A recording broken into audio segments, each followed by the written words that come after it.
Good afternoon छात्राएं।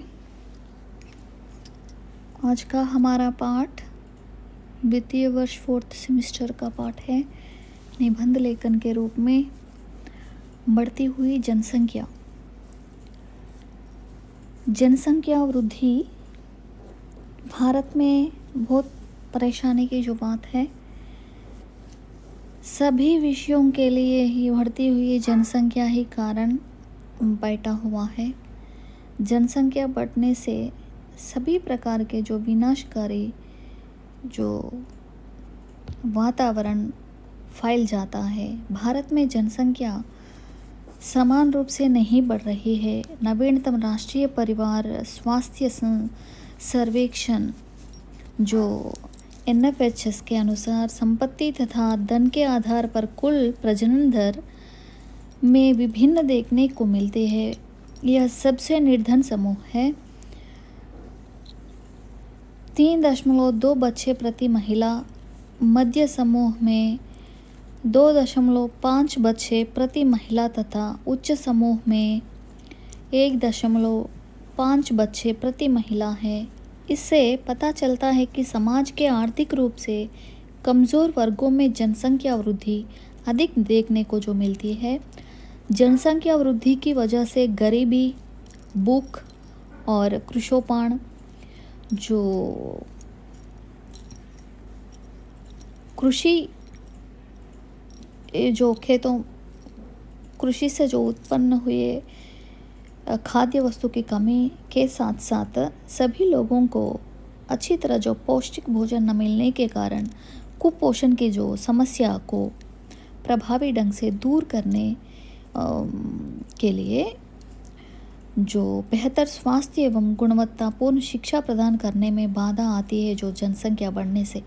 इससे सहस्राब्दी विकास लक्ष्य संख्या 1, 2, 3 और 4 प्रतिकूल रूप से प्रभावित हो रहे हैं।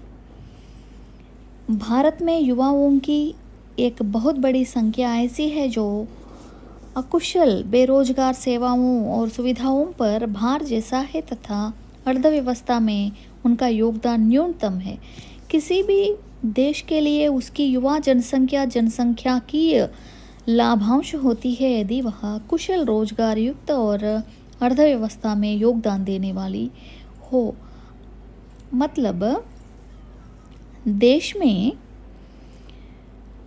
अधिकतम युवता रोजगार में रहने पर उन लोगों की जो आर्थिक परिस्थिति बढ़ने पर देश की जो अर्थव्यवस्था भी सुनिश्चित रहेगी।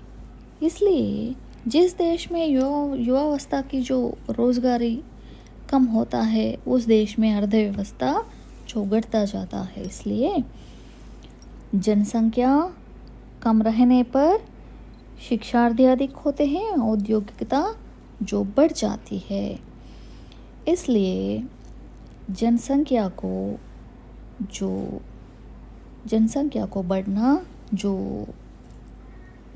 बढ़ाने के लिए स्थितियों को जो विश्लेषण करके जनसंख्या की जो परिमितियों को बढ़ानी चाहिए।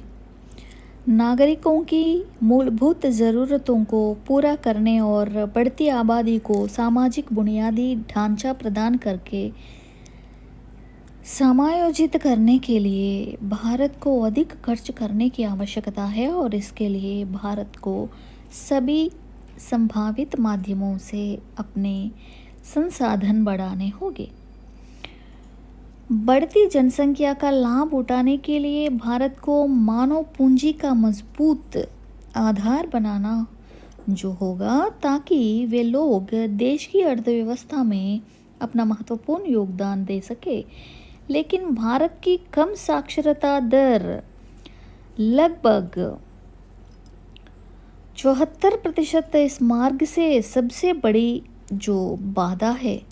सतत शहरी विकास वर्ष 2050 तक देश की शहरी आबादी 87.7 मिलियन तक हो जाएगी, जिसके चलते शहरी सुविधाओं में सुधार और सभी को आवास उपलब्ध कराने की चुनौती होगी और इन सभी के लिए पर्यावरण को भी मद्देनज़र रखना ज़रूरी होगा।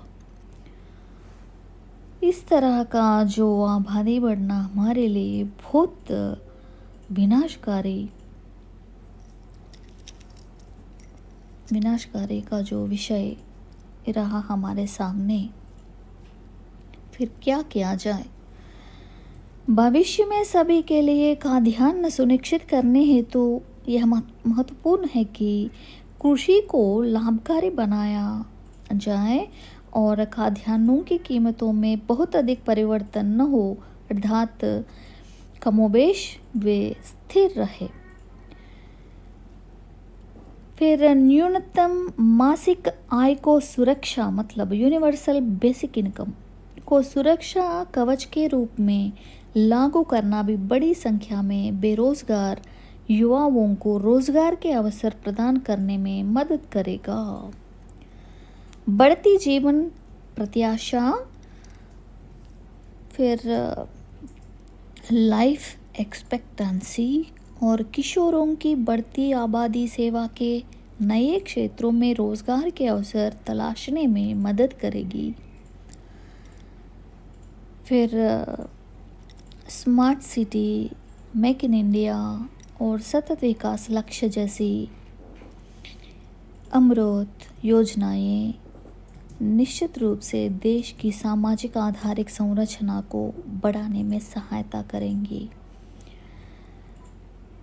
फिर और कुछ उपाय भी है कि भारत को स्वास्थ्य क्षेत्र में खर्च बढ़ाना होगा।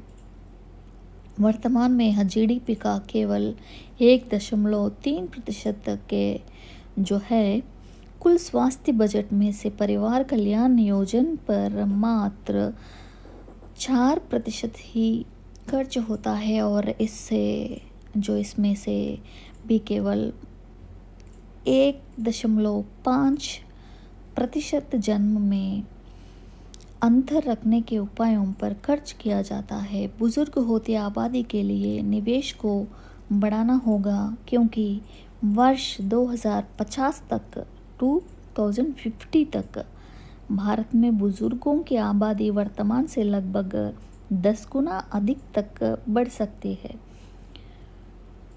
जिलों की पहचान करना इस दिशा में सरकार द्वारा उठाया गया सही कदम है। जिलों से ही इसका जो प्रारंभ करनी चाहिए। देश में लैंगिक अनुपात में गिरावट और लड़कियों के प्रति भेदभाव काफ़ी अधिक है। इस लैंगिक अनुपात को हम मद्देनज़र नहीं करनी चाहिए, इसके लिए विशेष रूप से ध्यान देनी चाहिए। इस मुद्दे पर ध्यान देना बेहद ज़रूरी है ताकि लोग लड़का होने की उम्मीद में अधिक संख्या में बच्चों को जन्म न दें। परिवार नियोजन के साथ जोड़कर भारत कई सहस्राब्दी विकास लक्ष्य हासिल कर सकता है। मातृ मृत्यु दर और बाल मृत्यु दर कम करने के लिए परिवार नियोजन तक प्रोत्साहक और निवारक उपाय भी बताएं। जनसंख्या वृद्धि के मुद्दे को न केवल राष्ट्रीय दृष्टिकोण से बल्कि राज्य के दृष्टिकोण से भी देखना महत्वपूर्ण है। स्टेट वाइज जो देखना के बजाय कंट्री वाइज इसको देखना जो पड़ेगा, क्योंकि विभिन्न राज्यों को जनसंख्या वृद्धि को थामने के लिए अलग अलग कदम उठाने हेतु प्रोत्साहित करने की आवश्यकता है। पूरे देश में ही नहीं बल्कि राज्यों में भी जो इस विषय पर सभी लोगों के प्रति जागरूकता करनी चाहिए। सरकार सहित राजनेताओं, नीति जो निर्माताओं और आम नागरिकों सभी को साथ मिलकर एक कड़ी जनसंख्या नीति बनानी होगी ताकि देश की आर्थिक विकास दर बढ़ती आबादी के साथ तालमेल रहेगा। जो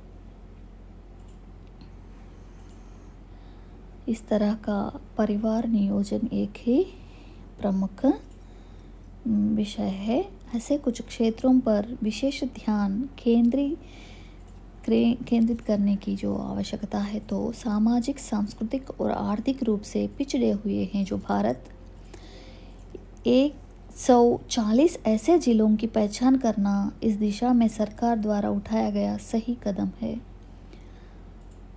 वहाँ अनेक प्रकार के जो विकास रूपी और आबादी को जो कम करने के लिए अनेक प्रकार के जो प्रणालियों को जो नागरिकों के पास जो ले जा सके। देश में इस तरह का जो हम अनेक प्रकार के जो कदम केंद्रीय और राज्य सरकार नागरिक मिलकर एक प्रणाली के अनुसार बढ़ती हुई जो जनसंख्या को रोकने से वातावरण में प्रदूषण कम हो जाते हैं और उसी तरह का प्रकृति की रक्षा होती है और मनुष्यों की जो स्वास्थ्य और उनका जो जीवन काल भी जो बढ़ेगा। जय हिंद।